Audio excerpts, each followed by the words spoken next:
Hey everyone.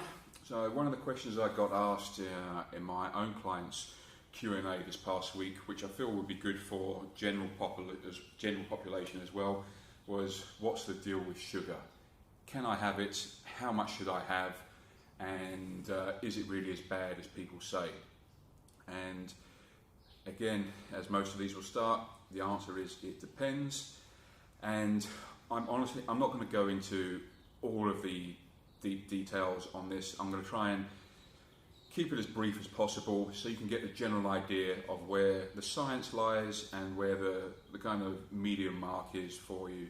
Now, despite what media perception shows, sugar intake for the most part is at its lowest intake in terms of in people for decades. Sugar's been replaced by diet products these days full of sweeteners instead. Okay, sweeteners also fine in the most part. So sugar is getting a bad rap these days, linked with the obesity epidemic. The same as fats were blamed years ago. It's gone from one end of the spectrum to completely the other. And the reality is, sugar isn't causing the obesity issue. If it was, then sugar would be sky high in terms of consumption. But it's not. As I've just said, it's at its lowest for decades.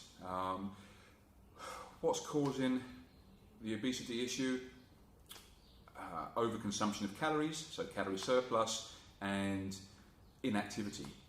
The sheer amount of automation that is present in our daily lives now means we need to do less. And you can see that by the way people fight for parking at the entrance to a supermarket.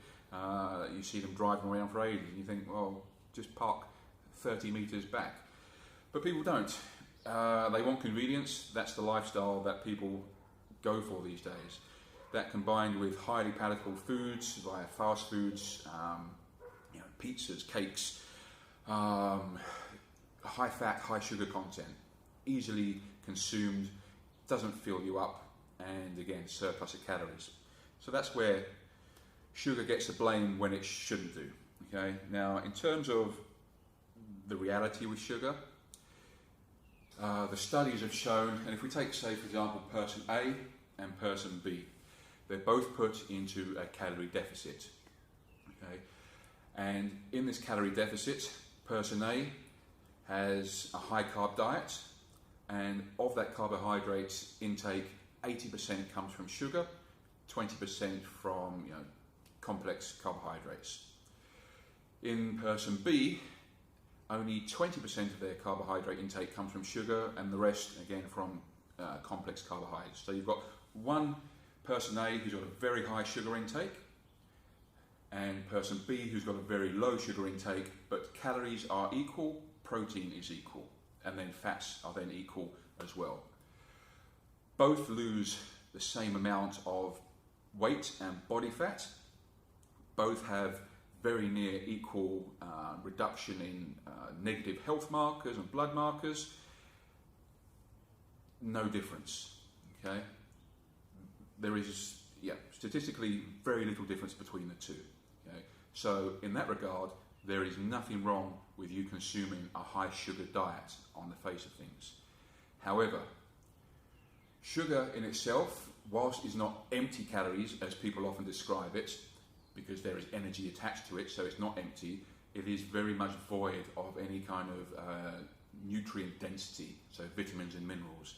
And this is where the longer term side effect of a higher sugar intake will come in that there will be lack of vitamins, lack of minerals, lack of fibre, which then essentially leads down to a more malnourished body. With that will come further health implications, probably, not guaranteed. It depends, again, on a case-by-case basis. So whilst, yes, you can eat a high sugar diet, for health potential reasons, it's not advised. If you are eating very much a balanced nutritional approach, lots of lean, healthy protein,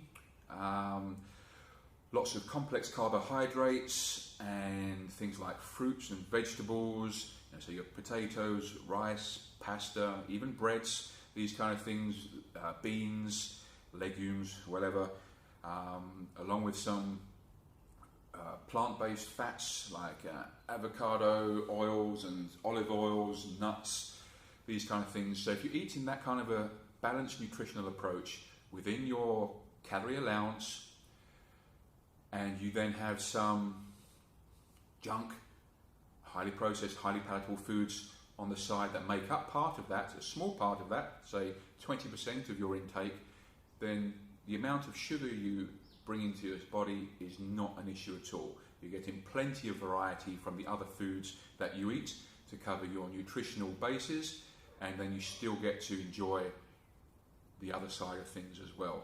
Okay? That is the balanced approach to things. That's the way I work with my clients. And again, that's the more sensible lifestyle route that people should be working towards to enjoy a balanced approach within their lifestyle. No right or wrong, yes or no, just context and balance.